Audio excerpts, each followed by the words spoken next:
This is like the third video we've made today in our how-to series of how to work on a Suzuki SV650. Next thing we're going to do is change the grips. So this really goes for any sort of motorcycle for the most part.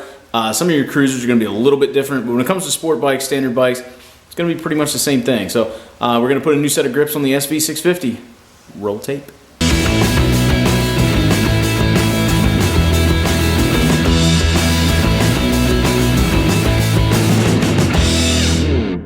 Alright, so the grips on here are old, they're worn, that's why we're going to get rid of them. I'm going to try out something different. I've never actually tried these foam superbike grips. We'll see how they work, but either way the procedure is going to be the same to get them replaced.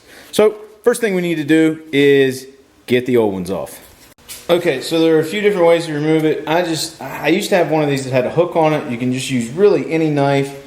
You're going to cut into the rubber. Now when you're doing it on this side, you don't have much to be concerned with. I'll show you what you need to be concerned with on the throttle side. See, this is pretty much it. This thing will cut right off of here.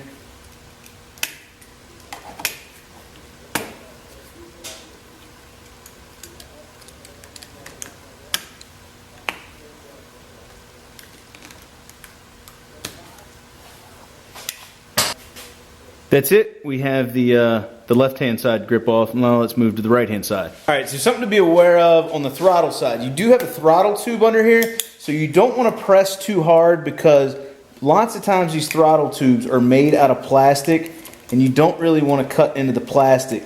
So be very careful. And you see how I got it cut open there? I mean, this throttle tube's already in bad shape from where the previous owner, I guess, had ground the bar in down there. So anyway, get this cut off, and now we're ready to move on to the next step, which is to reinstall. Speaking from personal experience, one thing you need to be aware of is one of these grips will have a slightly larger diameter. As you can see, it's the one on the left than the other. The one with the larger diameter goes over the throttle tube side. The smaller one is going to go over your left hand side. Don't mess them up. Alright, so there are a few schools of thought on how to install grips. I personally like to get some hairspray, get this wet. Are you wet? I'm gonna get you wet. And then when it dries sticky and tacky, so your grips will stick. This is the way I've always done it. This is kind of high-end hairspray. I prefer to use White Rain. And all the girls are getting pretty, spraying on the White Rain. Buy the cheapest shit you can find. But really anything will work. Alright, so for the throttle tube side, I ended up using just some glass cleaner.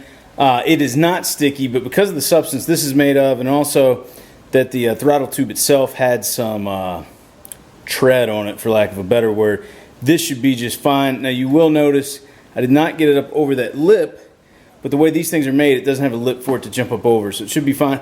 These also may need trimmed a little bit, and you can obviously just trim those with an X-Acto knife or utility knife. All right, so while we're doing this, I went ahead and put the bar in. I got new bar ends for the bike. Installed the bar end. If you're unfamiliar with how a bar end works, basically this is what you get. Oops. Basically, this is what you get. Here's your bar end. You've got a little Allen here. This just feeds in to the end of the bar. And then as you spin this, it compresses the rubber, which gives the friction to hold in there. So that's really all there is. Alright, so there's the finished product of the new grips and bar ends. And now we'll move on to whatever the heck I'm working on next.